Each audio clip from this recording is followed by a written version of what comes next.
స్పందన టీవీ ప్రేక్షకులు నమస్కారం. నేను మీ ప్రసాద్ గొండియాల. ప్రస్తుతం నాతో పాటు ఉన్నారు పాతపట్నం నియోజకవర్గ శాసనసభ్యులు రెడ్డి శాంతి గారు. రెడ్డి శాంతి గారు నమస్కారం.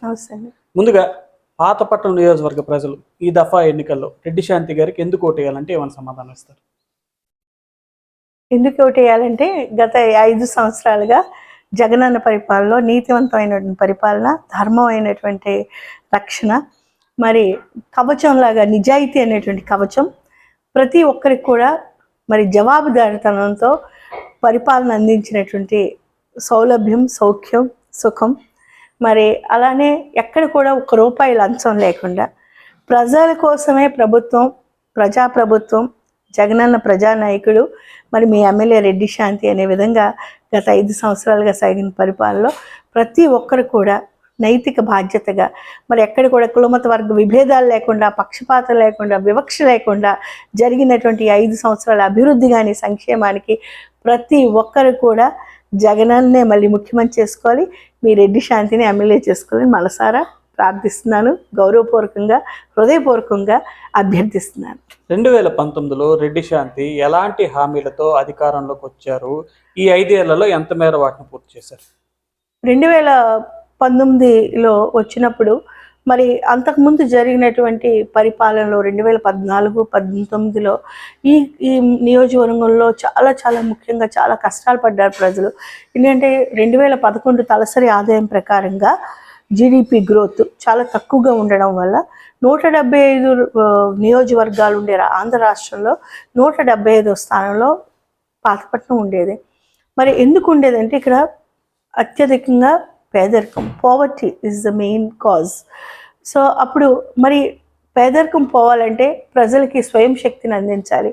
పేదరికం పోవాలంటే పేద ప్రజల తాలూకు పిల్లలు బాగా చదువుకోవాలి. పేదరికం పోవాలంటే అక్క చెల్లెలకు కీలకమైన పాత్ర కుటుంబాల్లో ఇవ్వాలి. పేదరికం పోవాలంటే రైతులకు అందించవలసిన ఇన్పుట్ సబ్సిడీ కానీ, ఇన్సూరెన్స్ కానీ, మరి వాళ్ళకి అందించవలసిన భరోసా కానీ, వాళ్ళకి అందించవలసినటువంటి ఉచిత కరెంటు కానీ, మంచి సాగునీరు కానీ, మరి అలానే నష్టాన్ని, ప్రకృతి వైపరీత్యాలు ఎక్కువగా ఉండే మన జిల్లాలో మరి నష్టాలు జరిగితే పరిహారం అనేది టైంలీ అందించడం, ఇవన్నీ రైతులను ఆదుకునే విధంగా ఉండాలి. ఉంటేనే అప్పుడే అక్కడ ఆ గ్రామం కానీ, ఆ మండలం కానీ, ఆ నియోజకవర్గం కానీ అభివృద్ధి వైపు పరుగులు తీస్తుంది. మరి ఇవన్నీ అప్పుడు ల్యాకింగ్. 2014-19లోన గత ప్రభుత్వం చాలా విధాలుగా ప్రజలకు హాని చేసింది, బాధ కలిగించింది, నిరాశ నిస్పృహలో తీసుకువెళ్ళింది. ఎందుకంటే ఎక్కడ కూడా మహిళలకు ఎటువంటి అభయాలు లేకుండా, ఎక్కడ కూడా మహిళలకు ఇవ్వాల్సిన చేయూత ఆసరాలు లేకుండా, మరి రైతులకు కూడా ఎటువంటి రుణమాఫీల దగ్గర నుంచి ఏవి ఒక్కటి కూడా చేయకుండా, మహిళలు కూడా డ్వాక్రా మాఫీ చేస్తామని వాళ్ళు వెనక్కి అడుగు వేశారు, అబద్ధాలు చెప్పారు. మరి అలానే అందించవలసిన ప్రభుత్వ సహాయ సహకారాలు కానీ, ప్రభుత్వం నుంచి అందించవలసిన సోషల్ వెల్ఫేర్ స్కీమ్స్, ఎందుకంటే ప్రజలకు అందించవలసింది ఒక్క దాంట్లో కూడా పారదర్శకత, చిత్తశుద్ధి చూపించకుండా జన్మభూమి కమిటీలను పెట్టుకొని ప్రభుత్వ డబ్బును, ప్రజలకు అందవలసినటువంటి నిధులను పూర్తిగా దోచుకొని గజ దొంగల ముఠాలా తయారయ్యారు గత ప్రభుత్వం. మరి ఇక్కడ 2014లో కూడా జగనన్నే ముఖ్యమంత్రి చేయాలనేటువంటి మంచి ప్రేమతో, అభిమానంతో మరి ఇక్కడ ప్రజలు ఇక్కడ వైఎస్ఆర్సీపీ ఎమ్మెల్యే గెలిపించినప్పటికీ కేవలం వంశధార నిర్వాసిత డబ్బులు దోచుకోవాలని, ఇక్కడ ఉండేటువంటి ఇసుక వ్యాపారం చేసుకోవాలని పూర్తిగా తెలుగుదేశంకి ఫిరాయించారు అప్పుడు ఎమ్మెల్యే గారు. అప్పుడు చాలా కష్టాలు ఉన్నప్పుడు, జగనన్న ప్రతిపక్ష నాయకుడిగా ఉన్నప్పుడు, నన్ను ఇక్కడ ఇన్ఛార్జిగా వేసినప్పుడు వెంటనే అప్పుడు మన ప్రభుత్వం వచ్చిన వెంటనే, జగనన్న ప్రభుత్వం వచ్చిన వెంటనే, ప్రజల కోసం పనిచేసే ప్రభుత్వం వచ్చిన వెంటనే ముందుగా నిర్వాసితులను ఆదుకుంటామని ఏ విధంగా చెప్పామో, జగనన్న ముఖ్యమంత్రి అయిన మరుక్షణం 216,71,00,000 రూపాయి కూడా అవినీతి లేకుండా, ₹1 లంచాలు లేకుండా ప్రతి ఒక్క రూపాయిని కూడా నిర్వాసితులకు అకౌంట్లోకి వేసినటువంటి 200 కోట్లకు పైగా నిర్వాసితుల అకౌంట్లోకి వచ్చారు. ఇక్కడ వరకు నో ఇష్యూ.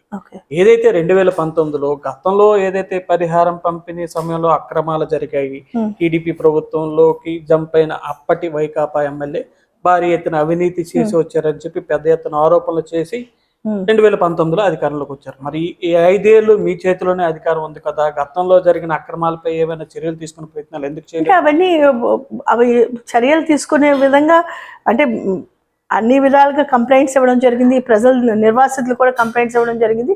అవన్నీ చూసుకోవాల్సినది వ్యవస్థలు అవి ఉంటాయి. వాటికి వాళ్ళు చేయవలసినటువంటి స్క్రూట్నీ కానీ సర్వేలు కానీ చేస్తూ ఉంటారు. అయితే వ్యక్తిగతంగా మేము ఏమి వాళ్ళ మీద అనాలని లేదు. ఇదంతా రాజకీయంగా చేసినటువంటి ఆ ఆక్రమణలు కానీ, రాజకీయంగా వాళ్ళు చేసినటువంటి ప్రజా డబ్బును దోచుకోవడం కానీ, ఇవన్నీ చేసేటటువంటి టీమ్స్ చేస్తాయి, అంటే ప్రభుత్వం చేస్తూ ఉంటుంది. సో ఇప్పుడు మాత్రం మన ఈ 5 సంవత్సరాల పరిపాలనలో నీతివంతంగా రూపాయి కూడా లంచం లేకుండా జరిగినటువంటి పరిపాలన, మరి ముఖ్యంగా పాతపట్నం నియోజకవర్గంలో అందరూ కూడా చాలా సంతోషంగా ఉన్నారు. మొత్తం రాష్ట్రంలో ఏ విధంగా అయితే పరిపాలన సాగుతుందో పాతపట్నంలో కూడా ఈ విధంగా ధర్మమైనటువంటి కవచంలాగా ఎక్కడ ఎవరి దగ్గర తలదించవలసిన అవసరం లేదు, ఎవరి దగ్గర చేయి చాపవలసిన అవసరం లేదు. ప్రతిదీ కూడా జగనన్న ఒక జవాబుదారితనంతో, మధ్యన ఎక్కడ మధ్యవర్తిత్వం లేదు, దళారితనం లేదు. ప్రతిదీ కూడా ప్రభుత్వ సహాయాలన్నీ కూడా డైరెక్ట్గా ప్రజలకు అందడం చాలా చాలా మేము సంతోషంగా ఉన్నాం, చాలా ఆనందంగా ఉన్నాం. ఇక్కడ నాకు క్లారిటీ ఇవ్వండి, ఈ వంశధార ఈ ఇష్యూల నేపథ్యంలోనే తర్వాత వైసీపీలో అప్పట్లో గెలిచిన 2014లో గెలిచిన కల్మటి వెంకటరమణ తర్వాత టీడీపీలో జాయిన్ అయిన పరిస్థితి. కానీ ఇప్పటికీ పాతపట్నం నియోజకవర్గ వైసీపీ సీనియర్ నేతలతో కల్మటి వెంకటరమణకి సత్సంబంధాలు ఉన్నాయి, ఆయన కోటరీ వర్గం కొంత ఇప్పటికీ వైకాపాలో ఉందని చెప్పి వార్తలు వస్తున్నాయి. దాని మీద క్లారిటీ ఇస్తారు? దాని మీద క్లారిటీ అంటే ఇప్పుడు ప్రజలు ఎన్నుకున్నటువంటి సర్పంచులు కానీ, ఎంపీటీసీస్ కానీ, జడ్పీటీసీలు కానీ, లేకపోతే ఎమ్మెల్యే కానీ అందరం కూడా ప్రజాప్రతినిధులం. వాళ్ళతోటి వ్యక్తిగతంగా సంబంధాలు అవి మాట్లాడడానికి ఇక్కడ స్కోప్ అనేది ఉండదు. ఎందుకంటే ఇది ప్రజాప్రభుత్వం, ఇది తక్కిన ప్రభుత్వాలు వేరు. ఇప్పుడు స్వాతంత్రం వచ్చిన తర్వాత, భారతదేశానికి స్వాతంత్రం వచ్చిన తర్వాత మొట్టమొదటి మనం ఇలాంటి జగనన్న ప్రభుత్వమే చూసాం. అంటే అభివృద్ధి ధ్యేయంగా విప్లవాత్మకమైన మార్పులు, సోషల్ రిఫార్మ్స్ తీసుకొని వచ్చి సోషల్ జస్టిస్, సామాజిక న్యాయం చేసినటువంటి మొట్టమొదటి ప్రభుత్వం, ఏకైక నాయకుడు జగనన్నే, ఈ ప్రభుత్వమే. మరి అందులో ఇవన్నీ ఉన్నప్పుడు అవన్నీ అలాంటి వ్యక్తిగత విషయాలకి ఒక వ్యక్తి పేరు పెట్టి వాళ్ళు కోటర్ అని చెప్పడానికి ఇక్కడ ఏమీ లేదని నేను తెలియజేస్తున్నాను. మొత్తానికి 2014, 2019 వరుస పెట్టి పాతపట్నం నియోజకవర్గంలో వైకాపా జెండా ఎగురుతూ వస్తుంది. ఇలాంటి పరిణామాల నేపథ్యంలో కొద్ది రోజుల క్రితం జరిగిన జడ్పీటీసీ ఎన్నికల్లో ఇక్కడ పాతపట్నంలో వైసీపీ కొంగుతుంది. అందుకు గల కారణం ఏంటి మేడం? అందుకు గల కారణం అంటే నేను డైరెక్ట్గా ఏం చెప్పగలను. ఓసారి చిన్న చిన్న విషయాల వల్ల, కొన్ని కార్యక్రమాల వల్ల, కొన్ని విషయాలు అవ్వకపోవడం వల్ల, అది ఎప్పుడో ఒక 3 సంవత్సరాల క్రితం జరిగినటువంటి విషయం. అది ఒకసారి అది అపజయాలు జయాలు అనేది రాజకీయాల్లో ఇవి ఎదుర్కొన్నప్పుడే మనం రాజకీయాల్లో జీవించడం జరుగుతుంది. సో అపజయాన్ని దానివల్ల ఏ విధంగా మనం అపజయం పొందామో అప్పుడు నేర్చుకోవలసినటువంటి విషయాలు నేర్చుకొని, మరి భవిష్యత్తులో అలాంటి తప్పులు చేయకుండా అవి ఒక లెసన్స్గా తీసుకొని ముందుకు వెళ్తే జయం కలుగుతుంది, ప్రజా ఆదరణ దొరుకుతుంది, ప్రజల పట్ల ఆసక్తిగా మరింత కలిసిమెలిసి పనిచేసేటువంటి ధైర్యం వస్తుందని నా నమ్మకం. ఇందాక రెడ్డి శాంతి అన్నారు, 2019లో గెలిచిన నాటి నుంచి పాతపట్నంకి ఎంతో చేశాను, ఎన్నో రకాల అభివృద్ధి కార్యక్రమాలు చేశానని చెప్పి. కానీ కొంతమంది ప్రతిపక్ష నేతలు, కొంతమంది విమర్శిస్తుంది, పాతపట్నం ఇంకా పాతపట్నం లాగే ఉంది, ఎన్నో దీర్ఘకాలిక సమస్యలు ఇంకా తిష్టవేసి ఉన్నాయి, సాగు తాగునీటి సమస్యలు ఎక్కడికక్కడే పేరుకుపోయి ఉన్నాయని చెప్పి వారు ఇంకా విమర్శలు చేస్తున్న పరిస్థితి. విమర్శలు అంటే criticism is normal in politics అండి. విమర్శలు చేసిన వాళ్ళు ఎలాగా చేస్తారు. ప్రజా ప్రస్థానంలో, ప్రజాక్షేత్రంలో నీతివంతంగా నిల్చోవడం అతిపెద్ద ఒక వజ్రాయుధం. సో జగన్మోహన్ రెడ్డి గారి పరిపాలనలో నేను ప్రతి ఒక్క విషయాన్ని కూడా జగనన్న మాకు చేసినటువంటి అభివృద్ధి కోసం నేను తెలియచేయవలసిన అవసరం నాకుంది. పాతపట్నం నియోజకవర్గంలో ఈ 5 సంవత్సరాల 58 నెలల్లో ఒక 91 సచివాలయాలు ఉన్నాయి, 700 గ్రామాల దగ్గరగా ఉన్నాయి, గోడలు, గిరిజన గోడలు అన్నీ కలిపి ఇది ఒక అత్యంత వెనకబడినటువంటి నియోజకవర్గం. మరి ఇక్కడ ప్రతి ఒక్కరికి కూడా ఎక్కడ వివక్ష లేదు, పక్షపాతం లేదు. 93-95% పైన సంక్షేమ పథకాలు అందే. ప్రతి ఒక్కరికి అందడమే కాక అభివృద్ధి పరంగా చూసినా కూడా వంశధార నిర్వాసితులకు అప్పుడు 400 పైన కోట్లు విడుదలైతే ఎక్కడ కూడా అవినీతిగా చల్లా చెదురైపోయా డబ్బులు. ఎంతో బాధపడ్డారు నిర్వాసితులు, వాళ్ళకి అందవలసినవి ఏమీ కూడా అందలేదు.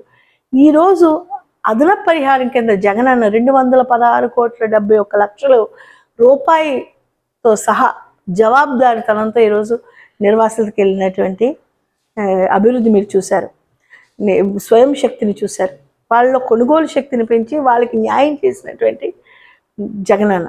మరి అలానే 4 లక్షల పైన ఉండేటువంటి శ్రీకాకుళం జిల్లా ఎకరాల్లో సస్యశ్యామలం చేయాలి. వంశధార ప్రాజెక్ట్ అనేది ఉత్తరాంధ్రలోనే అతిపెద్ద ప్రాజెక్టు మరి అని చెప్పి జగనన్నకి వెంటనే తన తండ్రి ఆశయ సాధన రాజశేఖర రెడ్డి గారు ఎప్పుడు అదే ఆలోచించేవాళ్ళు. ఏ విధంగా సస్యశ్యామలం చేయాలి, శ్రీకాకుళం జిల్లా వలసలు తగ్గించాలి, ఇక్కడ అందరినీ సుభిక్షంగా అంటే ఆరోగ్యంగా ఆనందంగా ఉంచాలి, రైతును రాజుని చేయాలి, అంటే ఇక్కడ నుంచి నీరు బాగా అందించాలి, సాగునీరు అందించాలి అని చెప్పి ఆ రోజు రాజశేఖర రెడ్డి గారి ఆలోచన ప్రకారంగా ఆశయ సాధన ప్రకారంగా జగనన్న ఈరోజు 176 కోట్ల పైన మరి వంశధార హిరమండలం రిజర్వాయర్ దగ్గర ఈ లిఫ్ట్ ఇరిగేషన్ పెట్టి మరి ఆల్రెడీ ఆ పని కూడా పూర్తి అయిపోతుంది. వచ్చే సంవత్సరం అది కూడా రెడీగా ఉంటాం. అంటే 4 లక్షల ఎకరాలకి మొత్తం సాగునీరు 2 పంటలకు అందించేటట్టు సౌభాగ్యం కల్పించేటట్టు ఈ లిఫ్ట్ ఇరిగేషన్ ప్రాజెక్టు. మరి అలానే మాకు వచ్చేసరికి మంచినీరు పక్కనే ఉండేటువంటి ఉద్దానం మనకు చిన్నప్పటి నుంచి చూస్తూనే ఉన్నాం.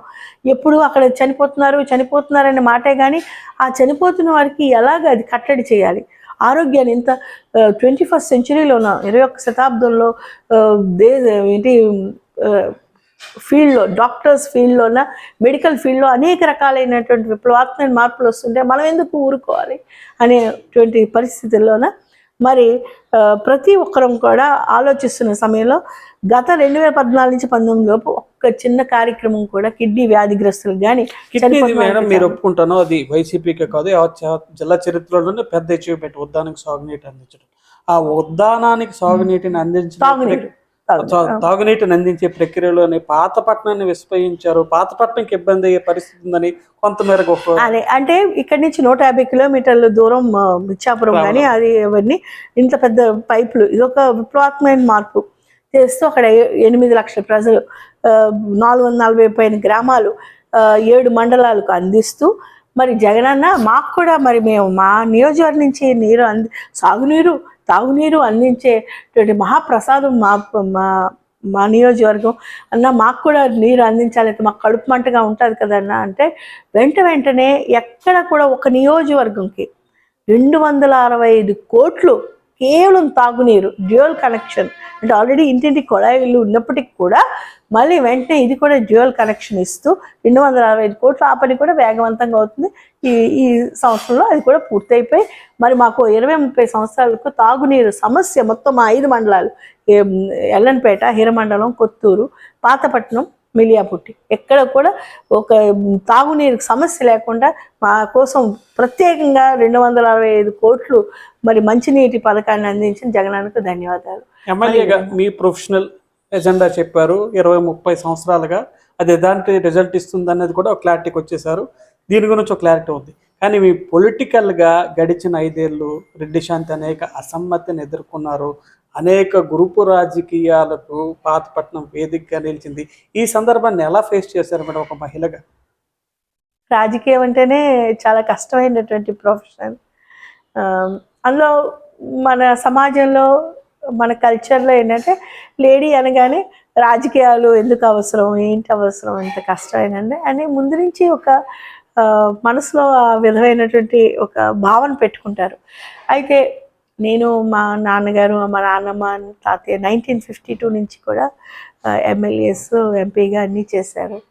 సో ఆ కుటుంబం నుంచి పుట్టి పెరిగితే ఆటోమేటిక్గా చిన్నప్పటి నుంచి ఎలక్షన్స్ చూడడం, పార్టిసిపేట్ చేయడం మనసులో చిన్నప్పటి నుంచి కోరుకుండేది. నాకు కూడా ఎమ్మెల్యే అవ్వాలి, ఎంపీ అవ్వాలి, చట్టసభల్లో వెళ్ళి మాట్లాడాలి, ప్రభుత్వం కోసం మాట్లాడాలి, ప్రభుత్వం తరపున మాట్లాడాలి, మహిళల తాలూకా రైట్స్, ఫండమెంటల్ రైట్స్ కోసం మాట్లాడాలి, మహిళా విలువలను మరింత పెంచుకోవాలి, పిల్లల చదువులు కానీ, పేదరికంలో ఉండే వాళ్ళని కానీ, కొన్ని అన్టచబిలిటీని వీటన్నిటిని కూడా నిర్మూలించాలి, సామాజిక న్యాయాన్ని ముందుకు తీసుకొని వెళ్ళాలి, కోరికలు ఉండేవి. అయితే నాకు కూడా క్రమంలో మరి నేను కూడా నాకు పెళ్ళయింది, నాకు నలుగురు పిల్లలు, 2 అబ్బాయిలు 2 అమ్మాయిలు. మా హస్బెండ్ కూడా ఒక ఐఎఫ్ఎస్ ఆఫీసర్. అయితే మా హస్బెండ్ చాలా చాలా మంచివారు, మహిళా సాధికారతకి ఎక్కువగా ప్రాధాన్యత ఇచ్చినటువంటి మహానుభావుడు ఆయన. అంటే చాలా ఎక్కువ లేడీస్కి ఇంపార్టెన్స్ ఇవ్వాలి. లేడీసే కాదు, అసలు ఎందుకు వేరుగా చూస్తారు పురుషులకి మహిళలకి? ఆ దేవుడు అందరికీ మనకు ప్రాణం ఇచ్చాడు, అందరం సమానంగా ఉండాలి. అలాగా వేరు చేసే మనస్తత్వం ఆయనకి చిన్నప్పటి నుంచి లేదు, మరి నాకు పెళ్ళైన నుంచి నేనైతే చూడలేదు. అండ్ ఎప్పుడు ఏమనేవాళ్ళంటే, whatever your husband is, whatever your father is, whatever your son is, whatever your daughter is, whatever you have to stand on your feet. అంటే నీ కాళ్ళ మీద నువ్వు నిలబడాలి, నువ్వు అనుకునేటటువంటి సాధించాలి, నీ మనసులో ఉండే కోరిక తీర్చుకోవాలి. నువ్వు రాజకీయ నాయకురాలు అవ్వాలంటే రాజకీయ నాయకురాలు అవ్వాలి. అందుకు విమర్శలు తట్టుకోవాల్సి వస్తుంది, అందుకు చాలా కష్టాలు పడవలసి వస్తుంది. కానీ ఎప్పుడు never rest on your failure. నువ్వు ఎక్కడైనా ఫెయిల్యూర్స్ ఎదురైతే don't rest on your failure. మీ మోటో నచ్చింది మేడం. మొత్తానికి మీ మహిళా సాధికారత, మీ హస్బెండ్ ఐడియాలజీ కూడా నాకు స్పష్టంగా ఇంప్రెసివ్గా ఉంది. అయితే ఇంత నేపథ్యంలోనే మీకు అసమ్మతి పరిచయం చేసిన ఈ పాతపట్నం నియోజకవర్గ ప్రజలు ఏకంగా పార్టీ నుంచే సస్పెండ్ అయ్యే స్థితిని చేరుకున్నారు. దాన్ని ఎలా అర్థం చేసుకోవాలి? పార్టీ నుంచి ఎందుకు సస్పెండ్ అయ్యారు? జగన్మోహన్ రెడ్డి అని ప్రత్యేకంగా దృష్టి సారించారా? అంటే అసమ్మతి అంటే అది మామూలు ప్రజాక్షేత్రంలో ఎవరైతే ఎదుర్కోలేరు, ఎదురుగా పడి ధైర్యంగా ఎదుర్కోలేరు, ఎప్పుడు కూడా మీకు వెనక నుంచి ఏవో మాటలు చెప్పాలని, అదొక అసమ్మతి వాదం అని, ఆ అసమ్మతి వాదంలో తక్కిన వాళ్ళని కూడా పెట్టాలని, ఇది కామన్. అంటే నేనైతే దీన్ని వెన్నుపోటు రాజకీయం అంటాను. నా టైప్ అది. ఏదైనా ఉంటే ఎదురుగా మాట్లాడండి, ఏదైనా చేయండి, అంతేగాని అసమ్మతి అని కూడా అది వాళ్ళ తాలూకా రాజకీయం చేసే నైజమేమో. కానీ నాకైతే ముఖ్యంగా మెయిన్ బాధ ఏంటంటే నా భర్తను కోల్పోయాను. అప్పుడే మీరు ఇక్కడ నా నెక్స్ట్ క్వశ్చన్ అదే. మీరే అన్నారు వెన్నుపోటు రాజకీయాలు నడుస్తున్న కాలం ఇది. 2019లో మీ వెంట మీ భర్త ఉన్నారు, సునాయాసంగా రాజకీయాలు చేసిన పరిస్థితి. రెడ్డి వేదిత గారు కూడా ఉండేవారు, అప్పుడు అగ్రెసివ్ గా నియోజకవర్గం మొత్తం నలుగురు తిరిగేశారు. అప్పుడు మీరు కూడా దగ్గరుండి చూసిన పరిస్థితి. ఇప్పుడు వేదిత గారు ఆడు ప్రొఫెషనల్ కెరియర్ లో వెళ్ళిపోయారు, ఆరు కొద్దిగా గొప్ప సపోర్ట్ ఉంటారు. మెయిన్ గా మిమ్మల్ని లీడ్ చేసిన మీ హస్బెండ్ కూడా కోవిడ్ టైంలో ఆయన కూడా లెఫ్ట్ అయిన పరిస్థితి. ఇలాంటి సమయంలో ఈ ఎన్నికలకు ఎలా వెళ్ళబోతున్నారు? ఈ ఎన్నికలు మరి అప్పుడు నేర్చుకున్న ధైర్యం, అప్పుడు ఆయన అందించిన సహాయం, ఆయన అందించిన శక్తితో నేను ముందుకు వెళ్తున్నాను. ముఖ్యంగా జగనన్న నాపై పెట్టుకున్నటువంటి నమ్మకం, ఒక దేవుడిచ్చిన అన్నదమ్ముడిలాగా నన్ను ఈరోజు ఎంతో అభిమానంతో మళ్ళీ నేను నా మనసులో ఉండేటటువంటి భావనలు నేను ప్రజలకు అనుకూలంగా ప్రజల కోసం పనిచేయగలనంటే నమ్మకం, భరోసాతో మళ్ళీ నాకు అవకాశం ఇచ్చారు. నేను ఎప్పుడు నా ఆఖరి గుండె చెప్పడం వరకు కూడా జగనన్న కృతజ్ఞత ఉంటాను. ప్రజల నమ్మకానికి నా ఆఖరి గుండె చెప్పడం వరకు కూడా వాళ్ళ కష్టాలకు ఇబ్బందులు కలగకుండా వాళ్ళ కష్టాల నుంచి పరిష్కరించే విధంగా నేను నా పరిపాలన సాగిస్తాను, ఎమ్మెల్యేగా ఉంటానని తెలియజేస్తున్నాను. ఒక సినిమా డైలాగ్ ఉంది మేడం, నీ శత్రువు ఎవరో చెప్పు, నీ క్యాపబిలిటీ ఏంటో నేను చెప్తానని చెప్పి. ఈరోజు పాతపట్నంలో మీ శత్రువు మామిడి గోవిందరావు, ఆయన పైన మీ కామెంట్? నాకు ఆయన మీద అంతగా తెలియదు, యాక్చువల్గా నిజంగా చెప్తున్నా, నాకు నిజంగా తెలియదు. మేమైతే ఎప్పుడు కూడా చంద్రబాబు నేను ఆ డైలాగ్ ఒకటి, ఇక్కడ చంద్రబాబు నాయుడు వచ్చి పోటీ చేసినా మాత్రం గెలవడు ఆయన. ఎందుకంటే ఇక్కడ ఇది సంపూర్ణమైనటువంటి నీతివంతమైన పరిపాలనకు మద్దతుగా నిలిచినటువంటి పాతపట్నం నియోజకవర్గం. 5 మండలాల ప్రజలు కూడా చాలా ప్రేమతో అభిమానంతో జగనన్న ప్రభుత్వాన్ని మళ్ళీ తేవాలనుకునేటటువంటి మంచి మనసున్న మహారాజులు, అక్కచెల్లెలు మా పాతపట్నం నియోజకవర్గం వాళ్ళు. సో నేను ఒకటే తెలియజేస్తాను ఏంటంటే, మా శత్రువు తెలుగుదేశం కూటమి ఎవరో, వాళ్ళు ఎవరు పోటీ చేసినా కూడా ఇక్కడ ఎవ్వరు కూడా గెలవరు. ఇక్కడ గెలిచేది వైఎస్ఆర్సీపీ ప్రభంజనమే, మరి జగనన్న ప్రభుత్వమే, రెడ్డి శాంతి ఎమ్మెల్యే. మీరు ఇక్కడ చెప్తున్నారు చంద్రబాబు వచ్చినా కూడా గెలవరు అని చెప్పి. కానీ పాతపట్నంలో రెడ్డి శాంతి వైసీపీ గెలుపుకు మీ సొంత హవాతో పాటు టీడీపీలో గ్రూపు విభేదాలు కూడా కొంత అడ్వాంటేజ్గా మారుతున్నాయని చెప్తున్నారు. అది వాస్తవమే? అంటే వాళ్ళు ఏదో పడుతుండొచ్చు, ఏదో కూటమిలో ఇక్కడే కాదు మొత్తం రాష్ట్రం అంతా కూడా కూటమి అనేసరికి ఆటోమేటిక్గా వాళ్ళకి ఏవో సమస్యలు వస్తాయి. అవన్నీ వాళ్ళ తాలూకా ఇన్నర్ ప్రాబ్లమ్స్, వాటి మీద నాకు ఫోకస్ చేయాలని లేదు, మాట్లాడాలని లేదు. ప్రతి సాధారణ ఎన్నికల్లో ఈ పాతపట్నం నియోజకవర్గం నుంచే టీడీపీ ఎంపీకి ఎక్కువగా ఓట్ ట్రాన్స్ఫర్ అవుతున్న పరిస్థితి. ఈ దఫా పరిస్థితి ఎలా ఉంటుంది? తిలక్ వరకు మీరు ఎంత ప్రయత్నం చేస్తారు? లేదు, 2019లో 12,000 పైన వైఎస్ఆర్సీపీ ఎంపీకే ఇక్కడ మెజార్టీ వచ్చింది. ఇక్కడ మాత్రం 12,000 పైన వచ్చింది. ఈ దఫా ఏంటి, లాస్ట్ టైం కూడా అంతే వచ్చింది. నాకు ఎంత వచ్చిందో 1-2% తక్కువగా వచ్చింది అంతే ఎంపీకి. ఈ దఫా కూడా నేనైతే చాలా ఎక్కువ మెజార్టీ సరే మేము ఎక్స్పెక్ట్ చేస్తున్నాం. ఎంపీకి కూడా చాలా హైయెస్ట్ మెజార్టీ ఇక్కడి నుంచే ఎక్స్పెక్ట్ చేస్తున్నాం. అండ్ అంటే పాతపట్నం నియోజకవర్గం గత 5 yearsలో ఒక స్ట్రాంగ్ హోల్డ్ ఆఫ్ నీతివంతమైన ప్రభుత్వం అనేటువంటి ఒక ఆలోచనలో ఉన్నారు ఇక్కడ ప్రజలు. సో మరి June 4న మీరు చూస్తారు, చాలా మంచి మెజార్టీ వస్తుందని నేనైతే భావిస్తాను. పాతపట్నం చాలా పెద్ద నియోజకవర్గం. ఒక మండలం నుంచి ఒక మండలానికి వెళ్ళాలంటేనే ఇంచుమించు ఒక పూట పట్టేస్తున్న పరిస్థితి. ట్రైబల్ విలేజెస్ చాలా ఉన్నాయి, చాలా దూరం. ఈ రిమోట్ ఏరియాని ఈ షార్ట్ టైంలో, ఎలక్షన్ షార్ట్ టైంలో ఎలా చేసుకునే ప్రచారానికి వెళ్తున్నారు? అంటే ప్రచారం అనేది మరి గత ఎవ్రీడే ప్రజలతో ఎప్పుడు మమేకమే ఉండడం, ప్రజల కోసమే ఉండడం, అది అంటే వాళ్ళని అక్కడ సొంత ఫ్యామిలీతో ఉన్నట్టే ఉంటుంది నాకు ఇప్పుడు. సో ఇప్పుడు కూడా మేము చేస్తున్నాం, మా పిల్లలు కూడా వచ్చారు, నేను కూడా చేస్తున్నాను. నాయకులందరూ చాలా బాగా, ప్రతి ఒక్కరు కూడా వాళ్ళ పంచాయతీలు బాగా చూసుకుంటున్నారు, వాళ్ళ మండలాలు అన్నీ చాలా బాగా చూసుకుంటున్నారు. ప్రజలు ముఖ్యంగా ప్రభుత్వంతో ఉన్నారు. అంటే జగనన్న అంటే చాలా ప్రేమతో ఉన్నారు. ఎందుకంటే ప్రతి ఒక్కరం కూడా ఈరోజు ఎక్కడ మాకు తలదించవలసిన అవసరం లేనటువంటి పరిస్థితి జగనన్న మాకు కల్పించారు.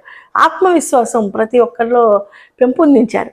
దాన్ని బట్టి మాకు ఎక్కడ కూడా ఎటువంటి సమస్యలు కూడా సమస్యగా అనిపించదు. అక్కడికి వెళ్ళి ఏదైనా అటెండ్ అవ్వాలనేటువంటి ఆ భావనే, కానీ అది సమస్యని మాత్రం అని అనిపించడం లేదు. తప్పకుండా 5 మండలాలు కూడా చాలా సంతోషంగా, ఆనందంగా ఉన్నాయి. చాలా బాగా జరుగుతుంది ఎలక్షన్. May 11 కూడా మంచి ఓటింగ్ అవుతుంది. June 4న మీరు రిజల్ట్ చూస్తారు. చాలా పెద్ద మెజార్టీతో గెలవడం జరుగుతుంది. June 4న రిజల్ట్ చూడబోతున్నారని చెప్తున్నారు. ఇందాక మీరు కామెంట్ చేశారు, చంద్రబాబు నాయుడు వచ్చిన పాతపట్నంలో వైసీపీని గెలుస్తుందన్న వ్యాలిడ్ కామెంట్ చేశారు. ఈ నేపథ్యంలో పాతపట్నంలో మీ మెజార్టీ ఎంత అంటే? ఎక్కువ, చాలా బాగా వస్తుందని ఒక ఓట్ నెంబర్ ఫిగర్ అనుకుందాం. నెంబర్ అంటే అది మీరు చెప్పాలి. నేనైతే మంచి మెజార్టీ వస్తుంది అనుకుంటున్నాను. పాతపట్నంలో మంచి మెజార్టీతో గెలుస్తున్నారు రెడ్డి శాంతి చెప్తున్నారు. మొత్తం రాష్ట్రం మొత్తం ఎన్నికల ఫేవర్ నడుస్తుంది. మీ వైసీపీ శ్రేణులు మీరంతా కూడా ఉత్సాహంతో ప్రజల్లోకి వెళ్తున్న పరిస్థితి. ఇలాంటి సందర్భంలోనే నిన్న విజయవాడలో జరిగిన రోడ్ షోలో ఏదైతే మీ పార్టీ అధినేత జగన్మోహన్ రెడ్డిపై రాళ్ల దాడి జరిగింది, ఈ పర్టికులర్ ఇష్యూపై చాలా బాధాకరమైనటువంటి విషయం అండి. అంటే జగనన్న ప్రజల్లో ఆదరణ చూసి ఓర్వలేక, తట్టుకోలేక, కుట్రలు, ఇదంతా చంద్రబాబు నాయుడు కుట్రలే ఇవన్నీ. ఆయనకి ఇవన్నీ అలవాటు. ప్రజల మధ్యన వెళ్ళడం ఆయనకి రాదు, ఎప్పుడు ప్రజల కోసం పనిచేయడం రాదు ఎప్పుడు. ఇప్పుడు జగనన్న ఆదరణ చూసి ఓర్వలేక ఇవన్నీ వాళ్ళు తెలుగుదేశం వాళ్ళు చేసినటువంటి అది ఎప్పుడు కూడా ఖండిస్తున్నాం.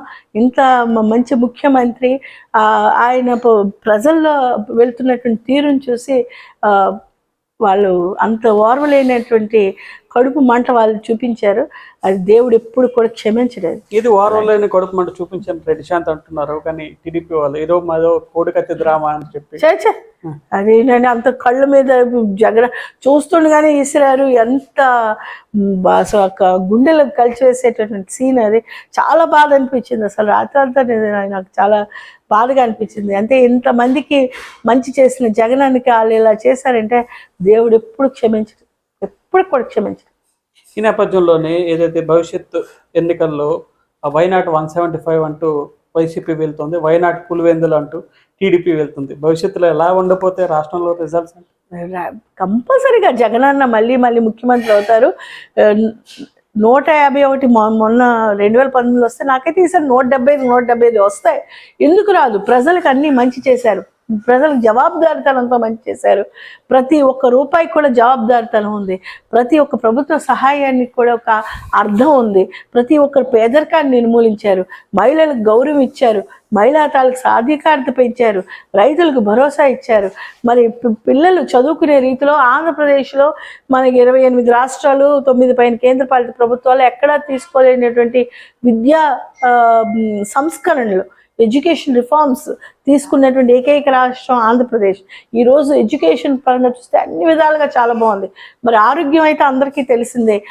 మోర్ దెన్ 55,000 డాక్టర్స్ కానీ, హెడ్ నర్సులు కానీ, నర్సులు కానీ, ల్యాబ్ అసిస్టెంట్స్ కానీ, ఆల్ మెడికల్ టీమ్స్ని మరి పారదర్శకతతో ప్రతి దగ్గరకు కూడా అపాయింట్ చేసినటువంటి ఘనత only and one state, that is Andhra Pradesh. And the most efficient chief minister is our honorable CM sir Jagannath Reddy garu.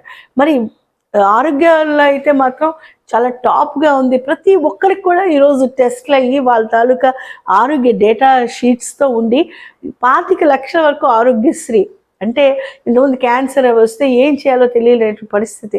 Aarogyasri referral కూడా ఇప్పుడు 25 lakhs పైన కార్డు ఉంది అంటే ఎక్కడ కూడా ఏ రాష్ట్రంలో కూడా 5 లక్షలు 10 లక్షలు మించి లేదు. కానీ మన ఆంధ్ర రాష్ట్రంలో 25 lakhs పైన ఇచ్చినటువంటి ఏకైక ముఖ్యమంత్రి గారు జగన్మోహన్ రెడ్డి గారు. మరి ఇన్ని చక్కనైనటువంటి కార్యక్రమాలు ప్రభుత్వ పరంగా పేదరికం నిర్మూలించే కార్యక్రమాలు చేయడం, ఆరోగ్యం, విద్య, మహిళల సాధికారత, రైతులకి బాంధవుడిగా ఉండడం, మరి మెయిన్ థింగ్ అర్హతగా ప్రతి ఒక్కరికి అందించడం, రాజకీయాలు చేయకపోవడం, అండ్ ఎవరి దగ్గర సామాన్య మానవులు కానీ అక్క చెల్లి ఎవరి దగ్గర తలదించకూడదు, చేయి చాపకూడదు అనేటువంటి ఒక మంచి ఆత్మవిశ్వాసం ప్రతి ఒక్కరిలో పౌరులో పెంచడం అనేది ఇది సాధ్యమైంది ఏకైక ముఖ్యమంత్రి జగనన్నకే.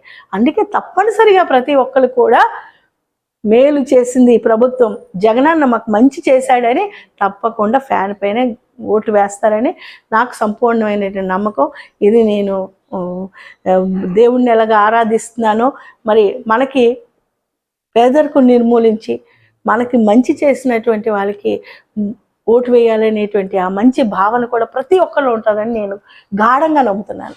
ఫైనల్గా ఒక్క ర్యాపిడ్ ఫైర్తో ఇంటర్వ్యూ ముగిద్దాం. నేను కొంతమంది నేతల పేర్లు చెప్తాను, మళ్ళీ సింగిల్ వర్డ్ నాకు వ్యక్తిగతంగా నేను ఎవరికి వైఎస్ రాజశేఖర రెడ్డి గారు. The most powerful eligible CM sir and పేద ప్రజల తాలూకు బాంధవ్యం. వన్ వర్డ్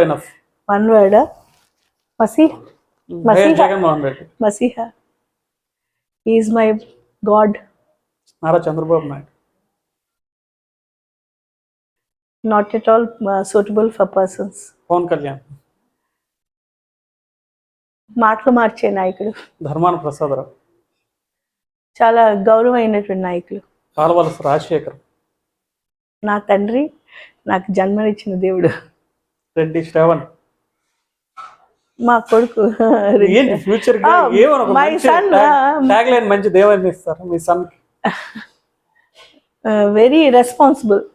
మామిడి గోవిందరావు. నాకు తెలియదు. కలమట వెంకటరమణ. వెన్నుపోటు రాజకీయం. Thank you madam. విన్నారుగా, ఇది పాతపట్నం నియోజకవర్గ శాసన సభ్యురాలు రెడ్డి శాంతి గారు చెప్తున్నమాట. భవిష్యత్తులో పాతపట్నం నియోజకవర్గంలో మరోసారి వైసీపీ జెండా ఎగడం స్పష్టంగా కనిపిస్తుందని, స్పష్టమైన మెజారిటీతో తిరిగి ఇక్కడ వైకాపా కైవసం చేసుకోవడం ఖాయంగా కనిపిస్తుందని రెడ్డి శాంతి గారు చెప్తున్నారు. గడిచిన 5 ఏళ్లుగా ఎన్నో రకాల సంక్షేమ అభివృద్ధి కార్యక్రమాలు పాతపట్నం చేరువ చేశారని, ఇవన్నీ గుర్తు పెట్టుకున్న పాతపట్నం నియోజకవర్గ ప్రజలు తప్పనిసరిగా మరోసారి బ్రహ్మరథం కడతారని ఈ మధ్య వ్యక్తం చేస్తున్నారు. ఇది ఇవాళ అంతరంగా వచ్చేవారు మరో గెస్ట్ కలుసుకుందాం. అంతవరకు సెలవు. నమస్కారం.